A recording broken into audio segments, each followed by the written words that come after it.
ഇന്ന് നമുക്ക് പണ്ട് സ്കൂളൊക്കെ വിട്ട് വരുമ്പോൾ കഴിച്ചിട്ടുണ്ടായിരുന്ന ഒരു നൊസ്റ്റാൾജിക് ഐറ്റം ആയിട്ടുള്ള മസാലക്കടല ഉണ്ടാക്കിയിട്ടെടുക്കാം.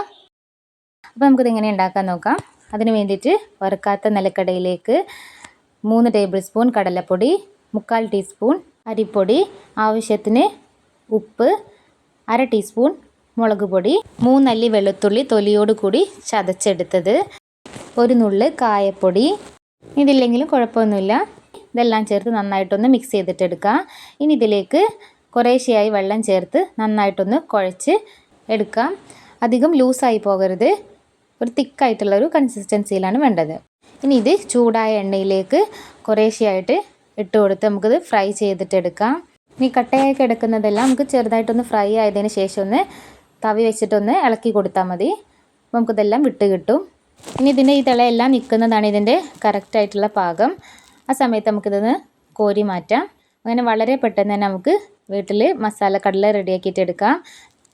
അപ്പോൾ എല്ലാവരും ഒന്ന് ട്രൈ ചെയ്ത് നോക്കൂ. അപ്പോൾ ഇതുപോലെയുള്ള നല്ല നല്ല വീഡിയോസിന് വേണ്ടിയിട്ട് എൻ്റെ ഈ ചാനലൊന്ന് സബ്സ്ക്രൈബ് ചെയ്യണേ.